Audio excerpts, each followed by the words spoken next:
Welcome back to Kilipohe, Ke Kanilehua. And again, you can see why as I span the camera upward, how she brushes the clouds with her lehua blossoms. You can see some flowers on some of the limbs. Our little ohia forest. We're going to try to keep as many of them as possible, but understanding that some of them have to be displaced so that we can build. Meanwhile, as I traverse the lava rocks, this is the camouflage purple flower trees that we're keeping just to show that there's some kind of some kind of coverage. This is the opposite side of that cave we walked in or saw earlier when I first started in my first video. As you can see, it's very thick, not so deep, but we did find some beautiful pahoehoe tiles that we may use or plan to use. And as we go along, you may see other cracks and fissures, quote unquote. There's some fissures on that side. So this is that rise. And just on the other side of that rise is that stream that we walk through to get out to the street. And you can kind of see our neighbor's roof line. So again, that's the Eva side with all those trees and foresty bits where it's nice and cool and green. But you can also see in the foreground fissures of where the lava broke, right? So lava was flowing along, it stopped flowing, cooled and cracked and left these cracked points or fissures. Not as big of fissures as they're experiencing now, but still.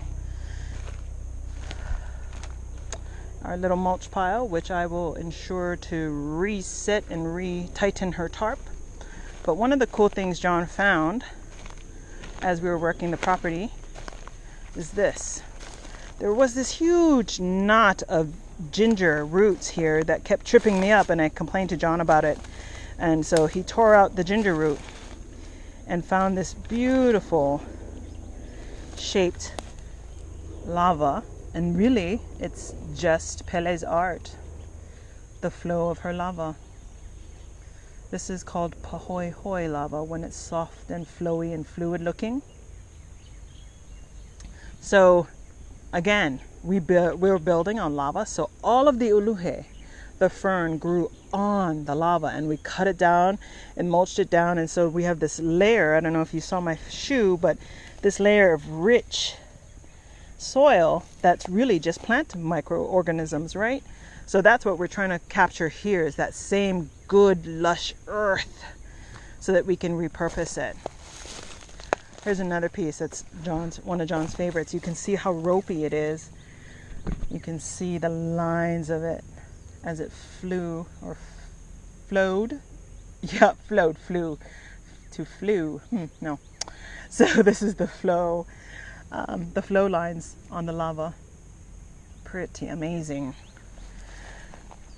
Yeah, he was mostly concerned with taking out all these knotty roots that would trip us up as we're, hauling stuff back and forth, cutting down vines, cutting down limbs, taking them off property.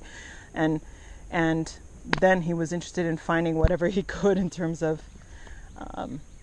neat features.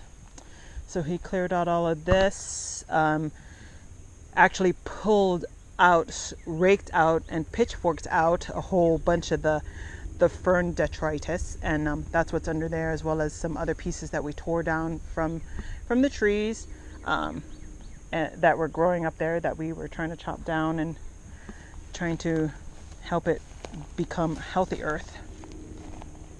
So I'm standing in the middle of the front half. This is the cave. That's the front ohia forest. I don't know if you can see that orange flag, but that's the front corner entrance. And just on the opposite side of this plastic white sheet is the other pin.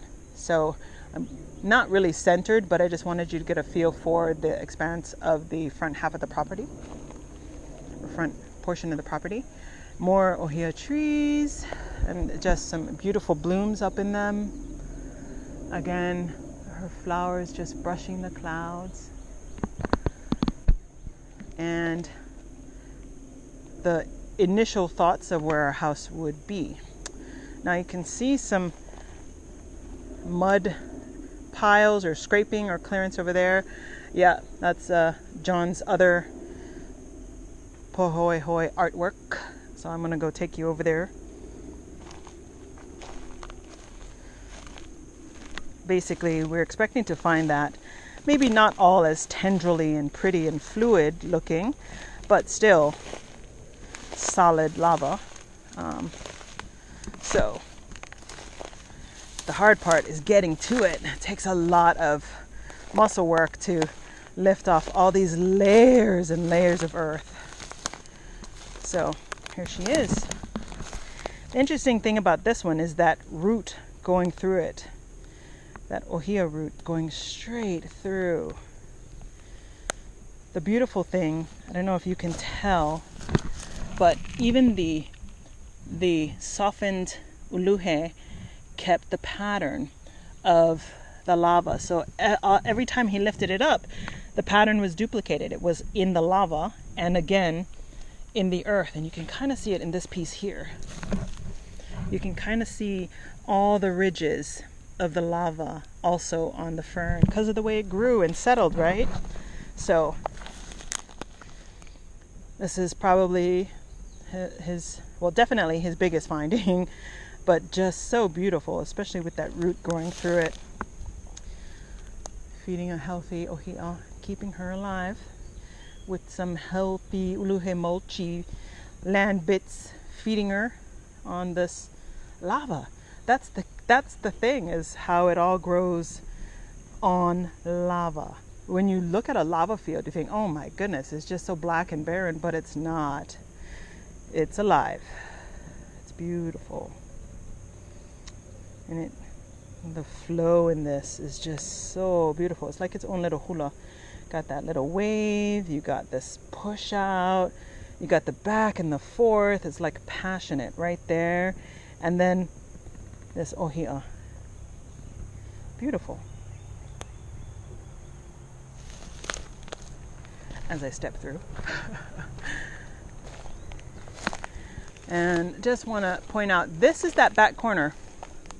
That little grotto cave that I was standing above, that's it right there, straight ahead of me through these trees.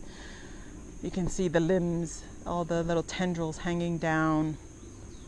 So that's looking towards the Eva Makai corner of our property. And that's our third cave grotto area. The first one being near the front. The second one being over this ridge, and this is the ridge of the house, right? So if this is where the house is going to go, this is the ridge. And just over that is a cave. And that's the third one that we saw as on my walk back. Just listen to those birds.